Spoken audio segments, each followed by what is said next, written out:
Remember to check your check register with your bank statement to ensure that everything is recorded correctly each month. Don't forget that many accounts will now let you check your account online whenever you want. This can help you catch any electronic payments and stay on top of your balance.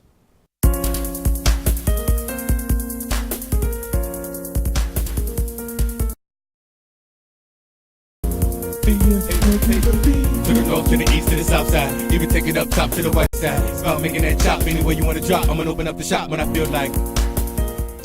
As far as balancing my checkbook, I would say that the best way for me is to make sure that I pretty much write everything down, and I try and keep my checkbook with me. Not all of my checks, but I try and keep the actual checkbook with me in my purse, so that when I make any purchases, I'll write it down, and usually I'll round it up.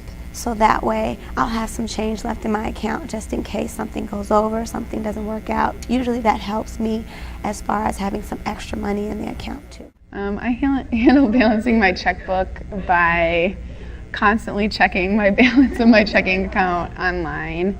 I do kind of loosely in my mind know how much is in my checking account every day, and I do realize that that's one of the challenges I've had to overcome is keeping track of what I'm spending and writing it down. But it is convenient if you have an online checking account to go on once or twice a day and just check and make sure you do have funds in there. One thing that you need to be careful of is that you don't withdraw more than you have in your checking account. So you need to pay attention to the balances.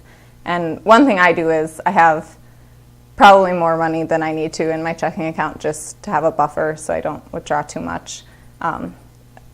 Another thing that might be a little smarter is to invest that in something that pays more interest. But for me, it's easier to keep it there so I don't have to worry too much about withdrawing too much. I have two accounts. One's for checking, so all my major purchases are for the checking account. I can use it on my debit card. There's also a savings account, which has a higher interest rate. So I keep the majority of my money in there. So on a weekly basis, I'm only going to spend at the very most on my books like a few $100s. I have that ready, and I check to see how much is in there. When I need more money in the checking account, then I transfer from the savings to the checking account.